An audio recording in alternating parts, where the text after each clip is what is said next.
Okay, now what we just did was just all long range escaping, which is fine if you have the ability to move long range. But let's say, for instance, since we're here and I'm trying to defuse the situation, he throws the punch, and I don't manage to get out of the way. I end up close range, okay?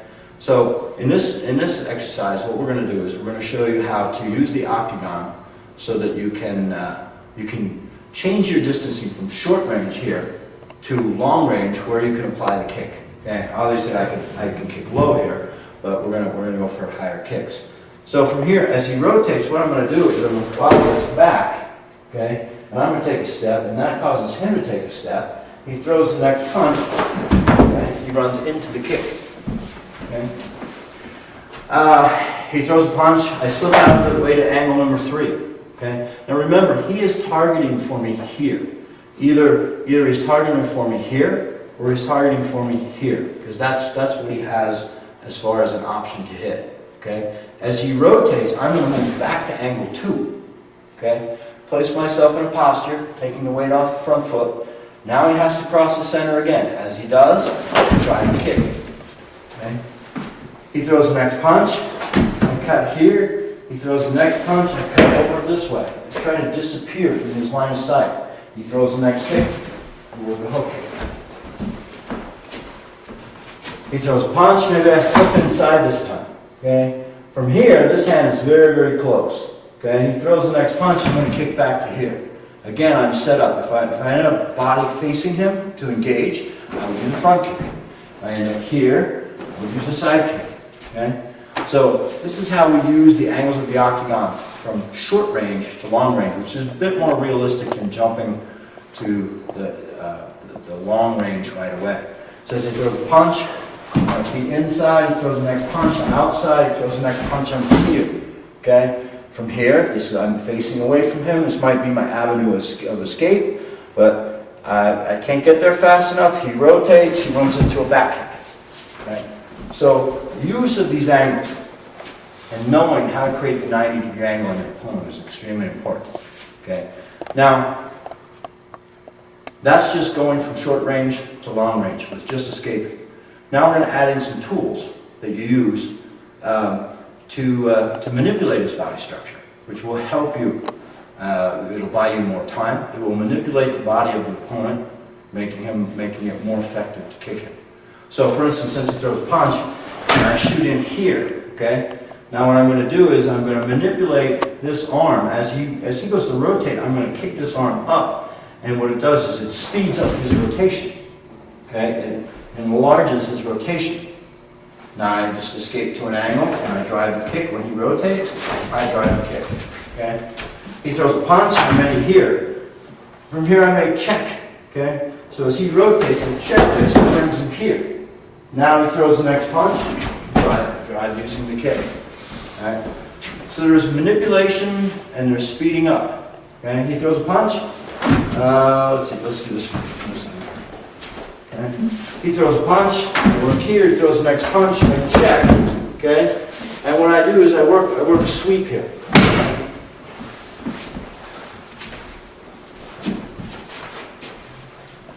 He punches, I might be from the inside, okay? From here, the shoulder is going to go back. We're going to explain this a little bit more in depth in the next sequence, but as he rotates, keep this here. He throws the next punch, and drive the kick. So you want to use your angles of the octagon and know what angles are going to create the 90 for you. For instance, if somebody throws a punch and I'm here, he's going to place his punch right here. Okay? Rotate, place that right here. If I look at this and I place a straight line on the end of his punch, where my head would be, okay, it gives me the two optimum angles of the octagon to use. All right? I know that if I go to either one of those two angles, I'm going to beat the 90 to him. All right? So he throws a punch at me, I'm here, he rotates, I kick back here, I'm at the 90 degree to this man. Okay? As he goes to throw the punch, you drive the kick. I have a large window there in which to place the kick. Okay? When we come back, we're going to take you through an observation drill to help you understand this. Okay, now what we're going to do is we're going to look at kicking as a tool to help us accomplish another means. Up to this point, we pretty much use kicking as to finish the opponent. All right. Understand that kicking works in conjunction with all the other sub-arts. So kicking at a long-range distance should be able to manipulate your opponent in some type of way to allow them to set you up for throwing arts, your striking arts, possibly even the locking arts. Works very well with locking. Once you apply a lock on somebody, we're going to talk about that in a minute.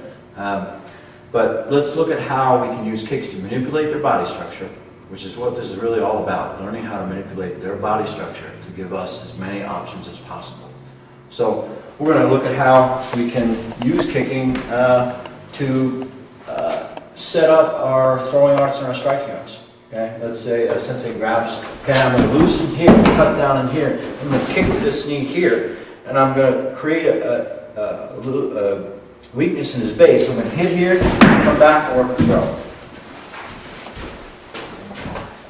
So I'm loosening, and I'm never allowing him to grab and structure. Okay, right there. Okay, he's rock solid here. Okay, so as he goes to move on me, okay, he touches. I'm gonna try to restructure him. Then what I'm gonna do is cut into his elbow, which creases the knee. Right.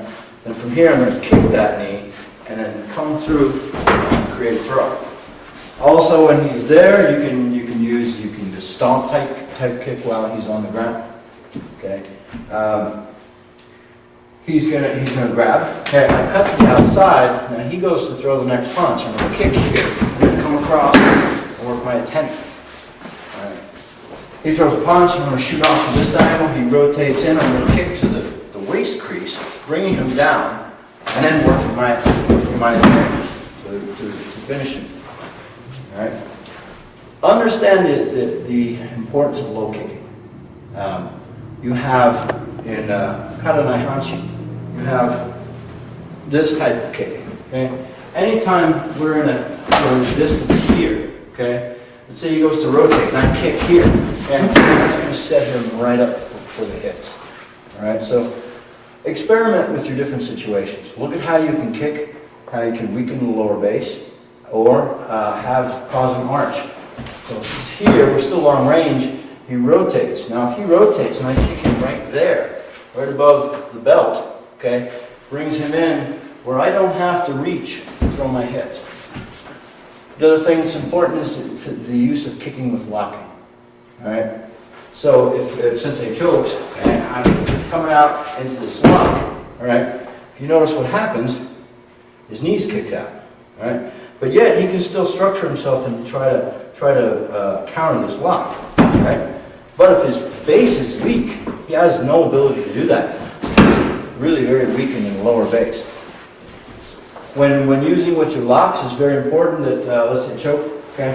So I get here and I feel resistance here, okay? And quick kick to there brings me to the point where I can easily apply that lock. If sensei grabs, okay, and I want to work this lock. I feel the resistance. I shoot a kick. That allows me the ability to off balance him mentally and physically so that I can take and apply this lock.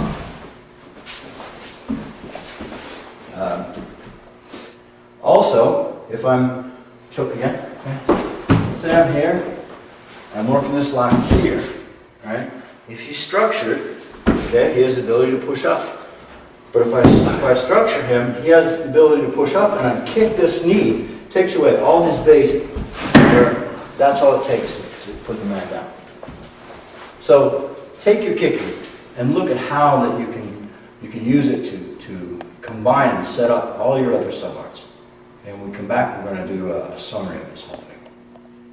Okay, so this is just another little segment that we're putting out on YouTube to bring some awareness to Kosho Ryu and what it has to offer. If anybody's interested in the concepts of Kosho Ryu, we just published a new book. It's called Ultimate Kempo, and it's available on Amazon.com, Borders.com. It's also available at most bookstores. It is filled with concepts and principles that any martial artist can use pertaining to their own art. So if you're interested, please give it a look. Thank you.